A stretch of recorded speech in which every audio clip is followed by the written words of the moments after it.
Hi guys, Chris from the Batty Belfry here. I am just jumping on today to do a very quick little instructional video on how to do the camel stitch in the round.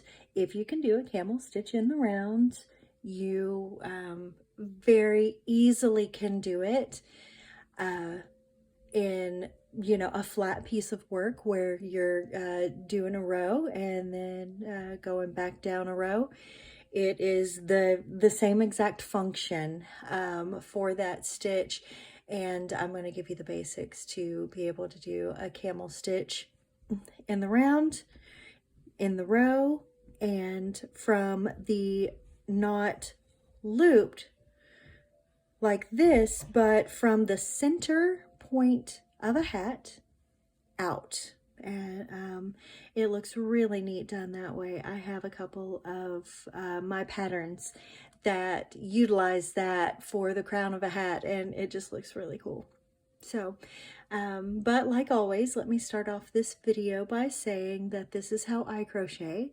It in no way represents the entire crochet community. We're all artists and we're all going to develop our own very specific way of creating. However, there are some basic standards in our community and some basic stitches, and that's what I'm here to teach you today. That being said, I'm located in the southern United States and I will be speaking in US standard crochet terms. So this is so far what I have done. If you are working my pattern with the Grow Goose scarf from my Etsy store, this is the beginning of my my headband, and really simple so far. What I did is I did my chain around this way. I suggest measuring to see how many chains you need. It really does not matter how many chains you have as long as it fits the head that it needs to go on. For me, I did a chain stitch. I did a chain stitch and I did 90. And then I slip stitched here to the first chain that I made. And I know some seasoned people probably looked at my pattern and went, oh, this may be wrong to go straight from a slip stitch directly into a half double crochet, but it is not wrong. There is no chain stitch there, and the reason is because it creates just a very bloop kind of gradual go up there, because what we're going to do is we're going to keep going with no join. On a camel stitch, it looks so much better to me to just keep going without the join, because it kind of breaks your circular pattern that works around it if you do a join. So I like to do it completely with no joins.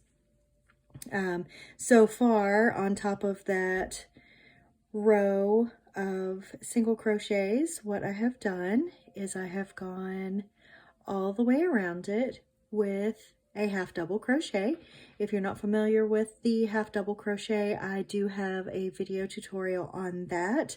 I apologize, I was using kind of a really crappy camera when I did that video. So if you have any questions, please direct them to me.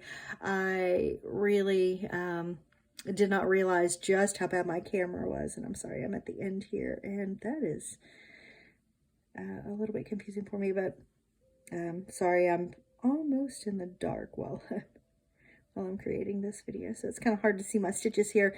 But if you have any problems seeing my other video, please direct those questions to me. That was unintentional. I completely did not realize that I was doing such a poor job at my filming. Actually, it was just a camera, but okay, so we are here at the end. Again, there is no join. I've got a little bit of a fuzz there. That's from my tail that's tucked in there, but I'm getting ready to cover that up.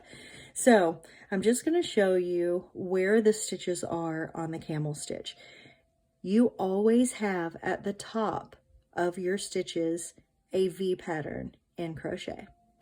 On a half double crochet, you have this really neat thing called a third loop, which is you just kind of turn it a little bit backwards, and you see that third loop right here, right in there. That is the third loop directly behind the first set of V's. So that is what you work into in your camel stitch. It's as easy as that. You just completely ignore these front stitches. So what that does is that puts your row kind of down and behind here and leaves this completely on the top of the fabric. So you get this nice V pattern all along the outside ridge of whatever you're doing. And I just think it is so pretty, and it just looks so good. It's almost like a sideways knitting stitch, and I love the look of knit. I'm terrible at it, but I love the look of it. So I use a lot of tricks in my patterns to kind of mimic the pretty stitches that you can find in knit but are not in crochet. So hopefully you can see what I'm doing here. I'm just going around in that third loop, and that is, oh gosh, there we go. There's where it's supposed to be. And that's what you get from it. And this is obviously, I started my second row right here, and that's where I started going into the third loops. And that's all you do. There's nothing more to it. It looks a little different when you do it on from the crown of a hat. Like I said, it kind of spirals out from the center. Just instead of starting with a single crochet, just go straight into your the first circle of your hat with half double crochets, and then start working into the third loops immediately. And there's nothing more to it than that. Just working in those third loops really provides all that you need to completely change the look of your work. Also, when you're doing this on a row, you I use this a lot in my rows. You will get like a double-sided kind of thing. You'll go this way and it won't be as close, because what's going to happen when I do more rows here, you're going to get these chains are kind of gonna squish together a little bit, and they're gonna be right up against each other, and it's beautiful. When you do it in rows, there's a little bit more of a gap, but you still get this beautiful little edge here. So that is all for today. If you have any questions, please ask me below, and I will get to them as quickly as I possibly can. Thank you so much for sticking around to the end of the video, and happy crochet.